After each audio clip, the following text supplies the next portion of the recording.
Hey, I'm Hunt, and this is Hunt on LSU, your channel for LSU Fighting Tiger football talk.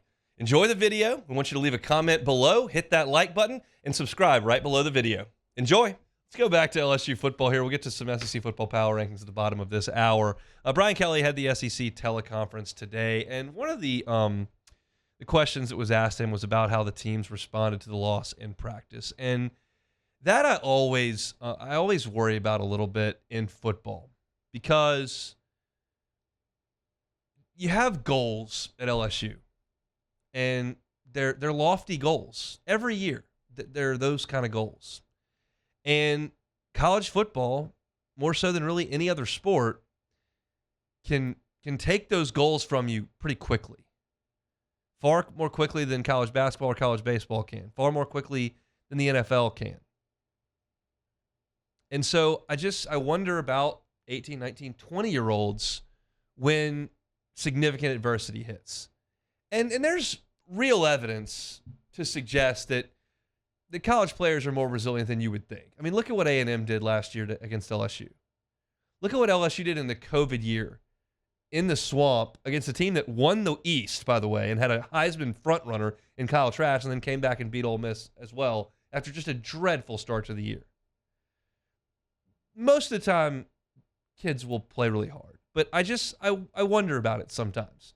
And when you think this is Brian Kelly's words, not mine, and they're Jaden Daniels too. When you think you're one team and you're not the team you thought you were, what's the response like? And so Brian Kelly was asked today, how has his team responded this week?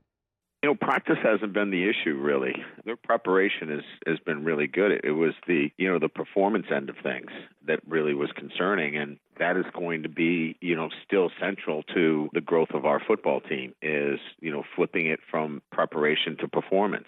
And so, those adjustments have been made already. We expect to perform at a higher level. We need to perform at a higher level, but you can imagine nobody's very happy. Everybody is certainly paying attention to the details necessary to be prepared to be their best when their best is needed. And that's going to be this Saturday.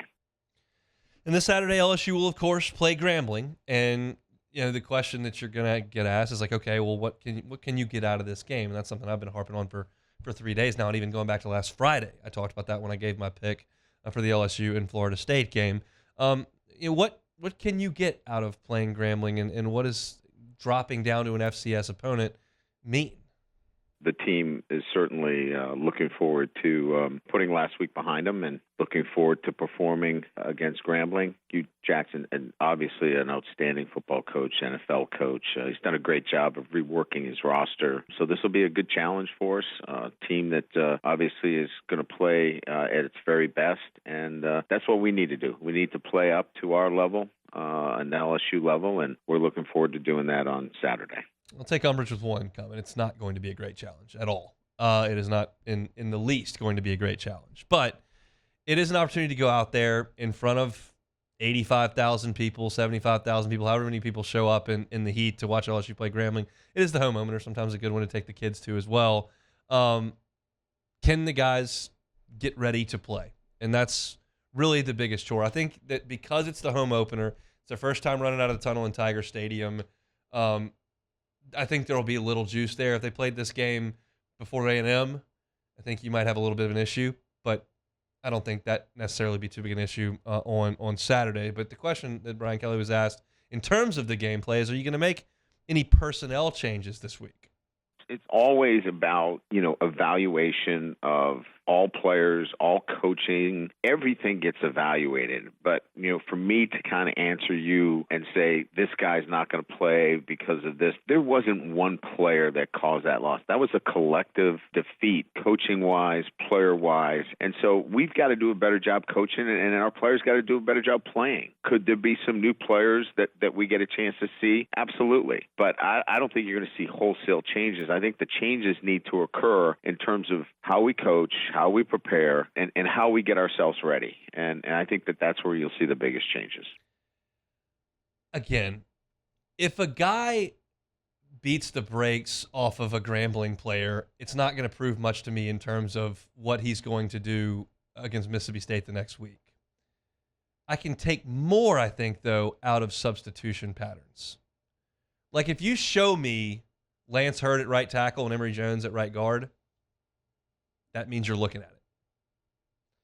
If you show me Harold Perkins on the line of scrimmage more, it means you're looking at it. If you show me a shakeup at one of the corner spots, whether it's LaTerrence Wells or Denver Harris or Javian Toviano, that means you're looking at it. If you put Aaron Anderson back there to return punts, again, means you're looking at it. I'm not necessarily outcome oriented in this game because you know what the scoreboard is going to look like. But coaching decisions like that with personnel is something we can pick up on. It's something we picked up on when we went to the scrimmage and we saw Sage Ryan out at corner going, I haven't seen that before. And then you ask the question, well, yeah, we're looking at him there. That's the way it goes. And I thought an interesting question that Brian Kelly was asked, is it tougher to get a grip on your team this day and age in college football? And I just ranted and raved about Dabo Swinney that he's got to go get transfers, but that does mean that you're kind of overhauling your roster every single year, and it may be a little bit tougher. And Brian Kelly kind of spoke to that. Well, when you have 14 transfers and a number of those guys were starters, first-time starters, and you have, a number of freshmen, you're still learning about your team. But we'll get to know our team and know the things that we need to do to get them in the right mindset for each and every game. We haven't lost touch with who our players are. We've been with them all year. But when it comes to performance, we had a lot of new players out there. So it's incumbent upon us to put them in the right position, to teach them. And maybe we got to do less. Maybe we got to do some things a little bit differently. And, that's where you get a chance to really grow and learn about your football team. And that's kind of what we're doing right now. And that's a battle that every college coach is going to fight. That's one that everyone's on a level playing field because the transfer portal has been available to everybody for a few years now. But I think it's different depending on the level of your program. If you're, Florida International and all of a sudden Miles Frazier becomes a stalwart on your offensive line and then bolts and leaves, or you're Arizona State, your quarterback bolts for LSU, filling those holes can be tough. You're talking about some of the best players on your team. LSU theoretically is just patching some depth holes with players more often than not. Now, you may get, Alabama will get Jahmyr Gibbs, who's one of the best players on their team, Jamison Williams. That can happen, but I think the adjustment year over year with the transfer portal is a little bit different depending on your level, but everyone's dealing with more personnel change than they did earlier in their coaching career if they've been at this 15 years. So for me, it's not an excuse at all for poor performance in September because everybody's dealing with it. So, yeah, in year one, last year, it makes a lot of sense that LSU wasn't quite there. But moving forward, you ought to be prepared to play. And I think that Brian Kelly and his staff thought they were prepared to play. They just got their butts kicked in the second half by a good Florida State team. So, hey, thanks for watching Hunt on LSU. Before you get out of here, do us a couple of favors. Hit that like button, leave your comments below, and subscribe to the channel for all your Fighting Tiger football talk. See you next time.